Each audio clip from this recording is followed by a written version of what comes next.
It's intensely personal. It's getting more personal. They're going to discover more information that's going to make them angry. They're out to salvage their reputation. So there's not going to be an easy way to walk away from this and say, okay, let's just call it a day. So it is important in times like these to have a distraction. And that's why I want to personally extend my gratitude to Justin Baldoni and Blake Lively. Blake Lively and Ryan Reynolds just had their carefully crafted Hollywood image shattered into a million pieces. But what exactly went so catastrophically wrong? Before we dive into the scandal that's shaking Tinseltown, make sure to subscribe because every subscription helps me buy another coffee. And trust me, covering Hollywood meltdowns requires caffeine. Juries don't like liars. Trials are about credibility. He claims she tried to take over his movie because she has a history of saying, okay, I'll be the star, but what I secretly want to do is direct it and edit it and produce it. I want all the roles for me and only me. I want full control because I am a controlling bully. That Justin Baldoni, ultimately, by the time they got to the premiere, was mandated by Blake Lively to spend the night in the basement away from his co-stars and didn't even get to see the final cut of his own movie because Blake Lively insisted that she be the one to approve it. Blake Lively and Ryan Reynolds have long been Hollywood's golden couple, beloved for their charm, humor, and seemingly perfect relationship.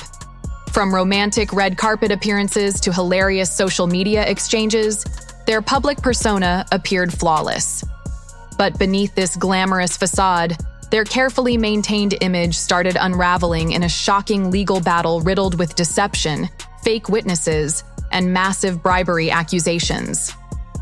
She wants different rules for her than she wants for Baldoni and his team, which I don't think the judge will agree with. He and 9 other plaintiffs, including his publicists, have brought a $250 million lawsuit against the New York Times, essentially alleging them of libel and false light invasion of privacy. So Justin Baldoni's lawyer, Brian Friedman, he told BBC's partner CBS that the newspaper aided and abetted a smear campaign designed to revitalise Lively's floundering. Everything began when Blake's lawsuit against actor Justin Baldoni turned into what Judge Lyman openly labeled a PR circus.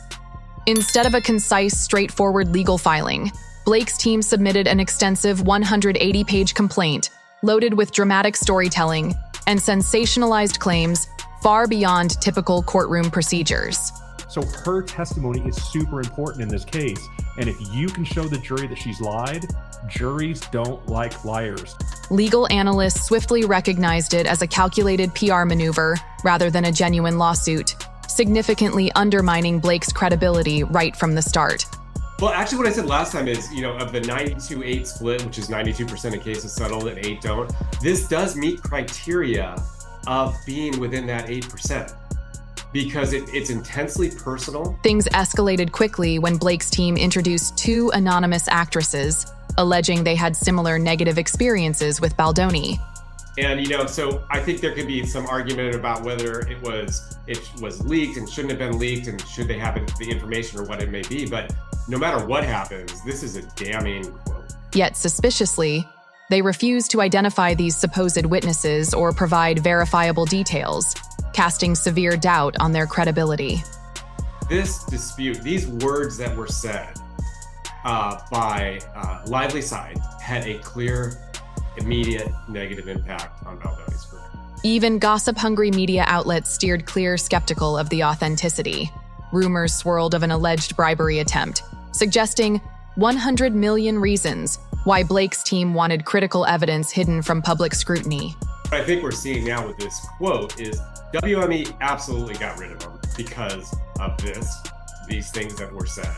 And so now he's got a clear line to get damages for. Then came the explosive audio leak involving Hollywood powerhouse Ari Emanuel. In this leaked recording, Emanuel revealed Baldoni was unfairly blacklisted, not due to any misconduct, but solely because of his association with Blake and Ryan. If you have somebody who has a significant amount of power in the industry and has the ability to tell stars not to go on your podcast in the future, and as general ability to make life uncomfortable for you and ask for a favor, you're more inclined to do it, right? This shocking revelation exposed the manipulative tactics Blake and Ryan used to undermine Baldoni's career. Oh, just from a PR standpoint, if they both struck an agreement and walked away, that would be the smartest.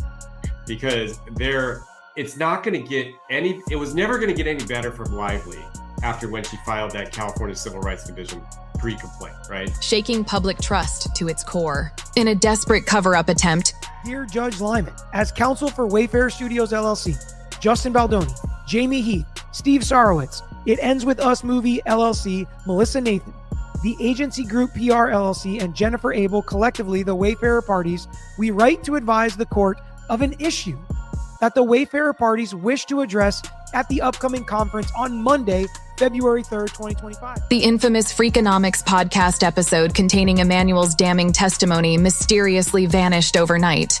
Okay, so I was able to read the amended complaint, which, by the way, it's very abnormal. It's almost 180 pages, 400 and some odd paragraphs. Complaints are not normally that long.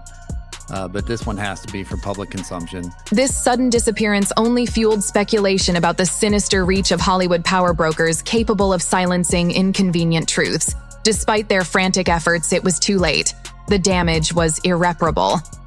So it kind of makes them look like they're trying to take that video now that it's out and kind of spin it in a different direction. Blake's humiliation deepened dramatically when a supposedly disturbing video intended to prove Baldoni's misconduct leaked publicly. And that's why you think, like you mentioned before, that you think this video is the most damning evidence that Baldoni has so far. I think so. And it's better than worse. Contrary to Blake's claims, the footage clearly showed her smiling and actively participating without distress. Caught red-handed in a blatant lie, Blake awkwardly shifted her narrative, claiming she had been forced to act. Really what they did is they said, well, yes, all of that happened, but when Baldoni was in that scene dancing, he wasn't in character, and she was being forced to act as though she loved him, which is, in my mind, just acting. This transparent desperation only intensified her embarrassment. Adding fuel to the fire, Blake's team bizarrely accused Baldoni of toxic positivity. Blake Lively had changed some stuff up in her amended complaint. Now she is describing that dancing scene very differently than she did in her first complaint. Yes, incredibly, they attempted to frame kindness and positivity as negative traits. One accusation targeted Baldoni's warm email sign-offs and charitable work helping the homeless. That shifted the narrative, and she could have walked away and probably had a PR victory just off that document. Now, I think with the lawsuit going and both sides firing guns at each other, I think it's not going to get any better for either of them. This absurd claim drew immediate ridicule from commentators like Candace Owens, who publicly mocked the concept of suing someone for basic decency. With their public image rapidly deteriorating, Blake and Ryan resorted to drastic measures. Because jurors are very bright, especially collectively. When they're all together, they all come from varied backgrounds. They're the smartest people in the room collectively, and they generally get the right result. Hiring former CIA operatives, infamous for orchestrating cover-ups and manipulating public opinion at the highest governmental levels. However, even these seasoned experts couldn't halt the PR disaster spiraling out of control. So her testimony is super important in this case. And if you can show the jury that she's lied, juries don't like liars. Trials are about credibility. Hollywood's brightest stars were now trapped in their darkest hour. The couple then desperately fought to suppress Taylor Swift's private text messages. Legal experts quickly speculated these messages likely contained damning proof of Hollywood manipulation. Blake Lively made, and she lied in their minds about what occurred during that dancing scene because she wasn't aware that there was audio that would maybe explain and give some context to what was happening there. So of course she changes her in her amended complaint. She changes the view of it a little bit, or attempts to influence executives. Blake and Ryan's frantic efforts to conceal this evidence raised even greater suspicion and implied something truly scandalous lay hidden in those messages.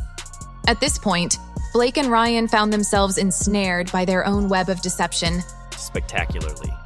Yeah, and you better hope that these HR complaints are genuine and credible. There's some credibility to them, because if we do learn that these were brought about by Blake Lively and her team, it's just going to compound already all the other bad facts that they're dealing with. Because it's intensely personal. It's getting more personal. They're going to discover more information that's going to make them angry. Each strategy, fake witnesses, bribery accusations, media manipulation, CIA-level crisis management, spectacularly backfired. Even their seasoned PR firm, renowned for resolving Hollywood's worst scandals, attempted to distance itself, highlighting just how hopeless the situation had become. Judge Lyman continually dismantled Blake's attempts to twist the legal process, bluntly reminding her that celebrity status provided no immunity from the law. This legal reality sent her legal team scrambling frantically, each misstep further damaging their already weakened position. Yeah, I mean, look, you got on Baldoni's side, you have one of the most aggressive entertainment lawyers in Hollywood. On the other side, you have very good lawyers in New York, and they are poised for battle. I don't think they're thinking right now at all about.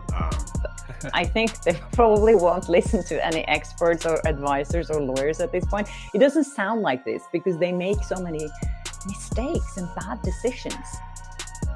Now Blake and Ryan face an impossible dilemma: suffer a humiliating court defeat or accept a settlement that indirectly admits their wrongdoing. Either outcome ensures permanent reputational damage. The broader implications expose a troubling reality: Hollywood elites wielding their power to manipulate narratives, silence opposition, and cover uncomfortable truths. Or you could get into it and just get completely obliterated, because lawsuits are not pleasant. But it sounds like you have grounds to file a lawsuit. And it's only to try to take back the narrative that Baldoni's team has done a very good job of. And perhaps the reason they've done such a good job on the Baldoni's team is because they have more truth on their side than perhaps Blake Lively does. So, what's next for Blake Lively and Ryan Reynolds? This iconic power couple, whose careers thrived on charisma and charm, now face mounting skepticism and shattered public trust. Once loyal fans now question everything, highlighting how quickly celebrity favor can vanish. Ultimately, this scandal transcends typical celebrity drama, exposing the toxic inner workings of Hollywood itself. Leaked HR complaints that was circulated around last week, and a lot of people commented on them. They were not picked up by the press because they looked quite suspicious. This is insane. What are you talking about? She genuinely is not aware of how insane she sounds. It really is an impactful and powerful piece of evidence that's going to go against Lively, and that's why her deposition is not going to be pretty. Blake and Ryan thought controlling their narrative would be as simple as rewriting a movie script. But the harsh realities of courtroom scrutiny proved otherwise. And that's how Blake Lively transformed a minor lawsuit into an epic, career-ending catastrophe. Right now, both sides are under strict orders to kill each other, and that's what's happening. Both sides are trying to kill each other, and right now, Baldoni's team is winning, hands down. Public opinion is completely behind him. There were two new women who were willing to testify against Baldoni that they have been allegedly felt uncomfortable on set, but they didn't name them. But now it's already kind of leaked who they are. Blake Lively and Ryan Reynolds have hired former CIA agents with a proven track record of lying to the public, gaslighting the public. And so it's not just a lawsuit, it's a PR campaign. The fact that they didn't include the names, in my mind when I was reading it, made it felt like it wasn't real or it wasn't very credible. While Team Blake Lively may think they have the upper hand, sources say she has no idea what's coming regarding her battle with Justin Baldoni. Hollywood might have short memories, but fans are unlikely to forgive or forget a scandal this explosive anytime soon. If you enjoyed watching Blake Lively's spectacular career implosion, don't forget to like, share, and subscribe. Every subscription helps me afford another coffee. And believe me, with scandals like this, I'll need plenty of caffeine to keep up.